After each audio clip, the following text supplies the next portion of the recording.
Hello ಮುಯ್ಯ ಬರ್ದು 100 ರೂಪಾಯಿ ಜೊಮ್ನಲ್ಲಿ ಇಟ್ಕೊಂಡು ಫ್ರೆಂಡ್ಸ್ ಎಲ್ಲಿ ಬೇಕಾದ್ರೆ ಊಟ ಸಿಕ್ಕರು ಹೋಗ್ತಾನ ಮೊದಲಿಗೆ. ನಮಸ್ಕಾರ ಸ್ವಚ್ಛ ಮನಸ್ಸಿನ ಗಿಚ್ಚ ಮಂದಿಗೆ. ನಾವಿವತ್ತು ಗಾರ್ಲ್ದೇನಿಗೆ ನಮ್ ದೋಸ್ತ್ ಒಲಿಮಕ್ ಬಂದಿವಿ. ಇಲ್ಲಿ ನಿಂತನಲ್ರಿ ಅವನೇ ಮದುಮಗ ಮೆಹಬೂಬ. ಭಯ ಮದುವೆಗೆ ಬರ್ಲಿಲ್ಲ ಅಂದ್ರೆ ಏನಾಯ್ತು, ಒಲಿಮಕ್ ಅಂದ್ರು ಬರ್ಲೇಬೇಕು, ಎಲ್ರು ನಮ್ ಫ್ರೆಂಡ್ಸ್ ಎಲ್ಲ ಬರ್ತಿದಾರ ಅಂತ ಹೇಳಿದ್ನ. ಅದಕ್ಕೆ ನಾವಂತೂ ಒಲಿಮಕ್ ಬಂದ್ಬಿಟ್ವಿ. ಒಂದ್ ಎಂಟ್ರಿ ಸಾಂಗ್ ಹಾಕ್ತೀನಿ, ನೋಡ್ಕೊಂಡ್ ಬನ್ನಿ.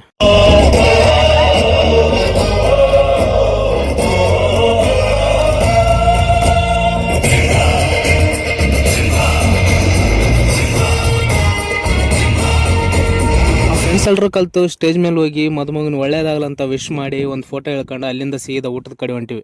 ಕಾಲೇಜ್ ಫ್ರೆಂಡ್ಸ್ ಎಲ್ರು ಅಪ್ರೂಪಕ್ಕೆ ಒಂದ್ ಕಡೆ ಕಲ್ತೀವಿ. ಅದಕ್ಕೆ ಅರಟೆ ಇಲ್ಲ ಅಂದ್ರೆ ಹೆಂಗೆ ಅಟಮಾರಿ ಮಾಳಿಂಗ ನೋಡ್ರಿ, ಇರೋ ಬರೋ ಟ್ಯಾಲೆಂಟ್ ಎಲ್ಲ ಇಲ್ಲೇ ತೋರಿಸ್ತವನೆ. ಫ್ರೆಂಡ್ಸ್ ಎಲ್ಲಿ ಬೇಕಾದ್ರೆ ಊಟ ಸಿಕ್ಕರು ಹೋಗ್ತಾನ ಮೊದಲಿಗೆ. ಯಾರು ಶಿವಗಾನ ಇವ್ನು ನೋಡ್ರಿ ನಮ್ ಮಾಸ್ತರ. ಯಾರದೇ ಮದುವೆ ಆಗ್ಲಿ ಅವ್ರ ಮದಿಗೆ ಇವನು ಹೋದ್ರೆ ಮುಯ್ಯ ಬರೀ ಅವ್ನು ಇವನೇ ಆಗಿರ್ತಾನ. ಮುಯ್ಯ ಬರ್ದು 100 ರೂಪಾಯಿ ಜೊಮ್ನಲ್ಲಿ ಇಟ್ಕೊಂಡು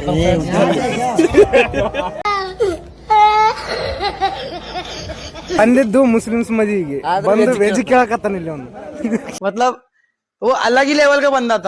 ಊಟ ಮಾಡೋಣ ಅಂತ ಪಂತಿಗೆ ಬಂದ್ ಕುಂತ್ಕೊಂತೀವಿ. ಸಾಹೇಬ್ರು ಮದುವೆ ಅಂದ್ರೆ ಗೊತ್ತಲ್ಲ, ಬಿರಿಯಾನಿ ವಾಸನೆ 3 ಕಿಲೋಮೀಟರ್ ವರ್ಗು ಗಮ್ ಅಂತ ಬರ್ತಾನೆ ಇರ್ತದೆ.